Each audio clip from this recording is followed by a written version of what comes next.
As promoters of BBI bill, me and Junet Mohamed, we have weighted the options, suggestions, and reasons since last Friday. We have come to the conclusion that there is need for this matter to proceed to the Supreme Court. The initiative was supported by over 4 million Kenyans. Their overriding sentiment is that we must pursue this matter to the very end. We therefore wish to inform the country that as a secretariat, we shall be supporting the appeal of the Attorney General and the Supreme Court on BBI. We believe that the Supreme Court has a wider and more encompassing mandate when dealing with the matters of great national interest than the High Court or the Court of Appeal. Section 3 of the Supreme Court Act says that the objective of the Supreme Court is, among other obligations, develop rich jurisprudence that respects Kenya's history and tradition and facilitate its socio, economic, and political growth, enables important constitutional and other legal framework, including matters relating to the transition from the former to the present constitutional dispensation, to be determined by having due regard to the circumstances, history, culture of the people of Kenya. This very wide mandate in interpretation of our Constitution is given to the Supreme Court judges because in times of national crisis like we are, and which we are leading to now, they can innovate and steer the country towards unity and growth. We believe that the two lower courts failed to appreciate the delicate balance needed in resolving an issue like the one before us. And only the Supreme Court judges have both the vocation and the mandate to do so. We, however, take note that the Court of Appeal judgment made some significant positive pronouncement on BBI, which represents important progress from the High Court ruling before. This includes, number one, the affirmation of legality of BBI Task Force and BBI Steering Committee.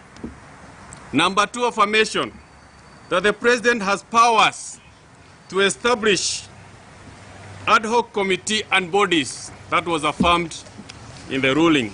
Number three, affirmation that came out from the Court of Appeal is that the promoters of BBI are Junet Mohamed and Dennis Waweru under Article 257 of the Constitution. They also affirmed that the role of IEBC under the Article 257(4) is to verify an initiative, and it was supported by 1 million registered voters. That was affirmed, and not to verify of the authenticity of the signatures.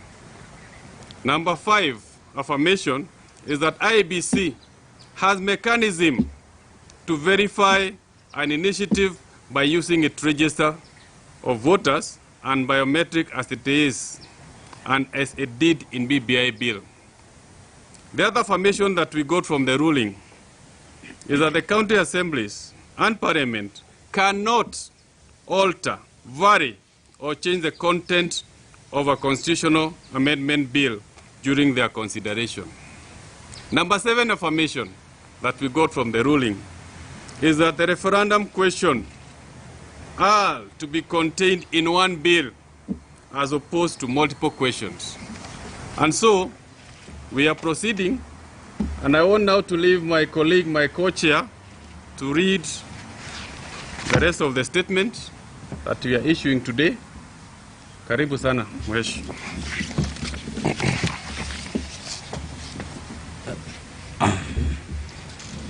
Thank you, Chair. Now, I want to proceed from where he stopped, that we want to keep pushing because we are determined to ensure that some of the very novel proposals in the BBI are not lost. And if they have to be lost, it must be known that we made our best efforts to secure them. There is the real possibility of a national crisis if some of the BBI provisions don't become law. For instance, BBI is intent on finally settling the gender question in Parliament. As we all know, Justice David Maraga, the immediate former Chief Justice, issued an advisory that Parliament is unconstitutionally constituted and will not be properly so unless the gender questions are implemented. There is also no other likely way to resolve this matter. All previous attempts have failed. It is impossible to constitute a new Parliament without the solution to the gender equation. This needs urgent attention, and the solution of BBI is the only viable solution in our view. We need the highest court in the land to pronounce itself on this matter. This country needs to deal ruthlessly with the scourge of corruption. The public agrees that corruption is a threat to the existence and well-being of Kenya. The BBI has recommended several innovative measures to deal with the menace, including speedy prosecution and conclusion of corruption cases, stiffer penalties, aggressive recovery of stolen public resources. We also believe strongly that more resources need to be devolved to the counties, all the way to the wards. We want the Supreme Court to take a stand on these matters. There is also the issue of inequality in Kenya, which traces its origins to the social and economic policies of the colonial era and the immediate post-independence period. The policies we have pursued over the last 50+ years have made Kenya many countries in one. It's a fact that while a section of Kenyans have done extremely well, others have grown extremely poor over the same period. It's a fact that the country has not generated sufficient jobs, and people are getting very frustrated at the lack of sufficient opportunities and absence of social protection to the poor and vulnerable. The BBI has some viable proposals on how to create an economy that works for every Kenyan, how to address taxation, how to strengthen agriculture, livestock, and industrial sectors in rural areas to create jobs and eradicate poverty. We want the Supreme Court to pronounce itself on this matter. This country has been consumed by election-related violence since the return of multi-party politics in the 1990s. The period to and after elections have become civil wars in which the country loses property and innocent lives because of contest for power.